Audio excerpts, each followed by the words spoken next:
오늘도 무사히. 지금의 학교에서 근무하시는 아마 교장, 교감 선생님의 심정이 아마 그러할 것이라고 생각합니다. 담임 선생님도 그러겠죠.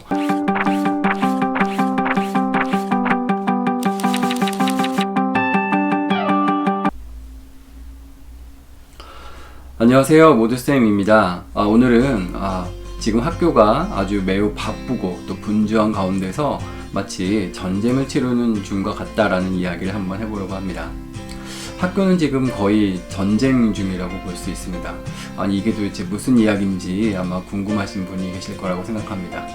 코로나19가 지금 정점으로 치닫고 있는 가운데 사회 곳곳에서 코로나 환자들이 늘어나고 있는 중입니다. 학교도 예외가 아니어서 학생들 중에서도 확진자가 많이 늘어나고 있고, 또 선생님들, 또 교직원 안에서도 확진자들이 많이 지금 발생하고 있는 중입니다. 학교 같은 경우는 선생님께서 코로나에 확진이 되는 경우 그 반을 또 대신해서 가르쳐줄 선생님이 필요하기 때문에 전담 선생님들이 보결로 들어가는 경우도 있고요. 그 다음에 시간 강사 또는 기간제를 구해서 그 교실에 수업을 들어가곤 합니다. 중고등학교 같은 경우는 아마 과목에 맞는 또 선생님을 구해야 되는 부분들이 있을 것이고, 초등 같은 경우는 또 초등교육을 전공한 발령 대기자라든지, 또는 지금은 많이 완화돼서 이미 정년퇴임 또는 명예퇴직을 하신 분들도 70세까지는 지금 시간 강사로 채용이 가능한 형편으로 알고 있습니다.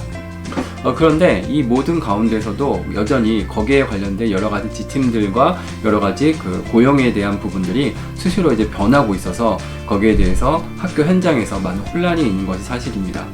저도 막상 교감으로 학교에서 이제 일을 한 몇 주 정도 해보니 학교가 정말로 혼란 속에 있다라는 생각을 다시 한번 하게 됩니다. 학급의 담임으로 있을 때는 우리 학급만 일단 잘 건사하면, 교육과정을 운영하기만 하면 크게 문제가 없었던 것 같은데, 지금 학교 전체를 바라봐야 되는 상황이기 때문에 특히 보결 수업과 관련된 부분에서 여러 가지 갈등들이 있는 것이 사실입니다. 또 그 가운데서도 여러 가지 선생님들의 경조사가 발생하고 있기 때문에 코로나 확진자, 그다음 선생님의 여러 가지 특별 휴가, 경조사 이런 것들이 겹치다 보니까 학교는 정말 정신없이 돌아가고 있는 것 같습니다. 이런 것들이 학급의 규모가 좀 큰 학교일수록 그런 혼란들이 더욱더 가중되는 것이 현실입니다. 지금 이렇게 영상을 만들고 있는 주말 같은 경우도 저희 그 교감단 네트워크에서는 시간 강사를 구하지 못해서 애를 태우시는 메시지를 많이 보곤 합니다. 저 역시도 시간 강사를 구한다는 메시지를 여러 번 올렸고, 하지만 구하지 못해서 어쩔 수 없이 보결로 지금 하루하루를 잘 버텨내고 있습니다. 예전에 그 택시를 타게 되면 택시 안에 두 손을 모아서 기도하는 그런 그림이 있었습니다. 거기에 이제 이렇게 문구가 돼 있죠. 오늘도 무사히. 지금의 학교에서 근무하시는 아마 교장, 교감 선생님의 심정이 아마 그러할 것이라고 생각합니다. 담임 선생님도 그러겠죠. 하루가 시작이 되면 오늘도 확진자가 없어야 되는데, 오늘은 조금 확진자가 줄어들어야 되는데, 이런 생각으로 아마 하루를 보내고 계실 것 같습니다. 학생 또는 교직원에게서 문자가 오면 이거는 또 누가 확진됐다는 얘기일까, 누가 어떻게 됐다는 얘기일까 라는 생각에 반갑게만 문자를 받아보지 못하고 전화를 받지 못하는 상황입니다. 이와 같은 혼란이 아무래도 당분간은 좀 지속이 될 것 같은데요.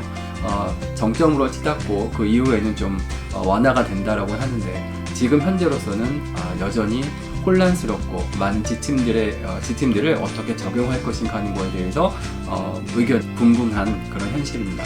저 역시도 학교에 출근해서 여러 가지 사안이 생길 때마다 동료 교감 선생님들과 또는 교육진 장학사에게 전화를 해서 이 부분에 대해서는 어떻게 해석해야 되는지 이런 것들을 계속 문의를 하곤 합니다.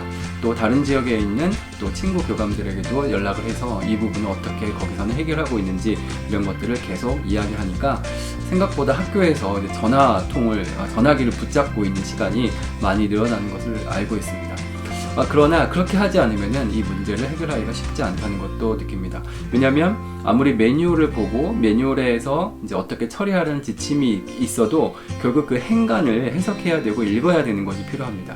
그리고 그런 결정이 선생님께 영향을 미치고 또 학급에 영향을 미치고 이것이 가정에 영향을 미치는 부분이기 때문에 학교에서 나름대로 새로운 여러 가지 원칙들 이런 것들이 정말 잘 지켜질 수 있도록 하는 것이 매우 중요한 현실입니다. 여러 가지 혼란 속에서 하루하루가 지나가고 있으나 우리 학생들의 교육에 대한 또 온전한 교육 과정이 운영되는 것은 멈출 수가 없는 부분이고요. 또 그런 것들은 절대로 기다려주지 않기 때문에 아마 모든 학교에 있는 선생님들과 교직원분들이 하루하루 학생들을 위해서 아마 최선을 다하는 하루하루를 보내고 있을 거라고 생각합니다.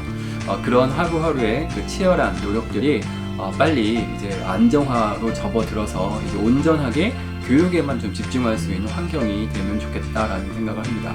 새로 대통령도 이제 뽑히게 되는 현실이고 조만간에 새로운 대통령도 들어서고 여러 가지 혼란스러운 것들이 조금 더 정리가 돼가는 아마 사회의 분위기가 형성이 될 것 같습니다. 그 가운데서도 코로나19도 점차 좀 누그러졌으면 좋겠다라는 생각을 좀 하면서 교육 현장에서도 이제는 교육 외적인 것이 아니고 교육 본연의 것을 좀 제대로 자리 잡을 수 있는 그리고 그 모든 것들이 안정화될 수 있는 시간이 빨리 오면 좋겠다라는 생각을 합니다.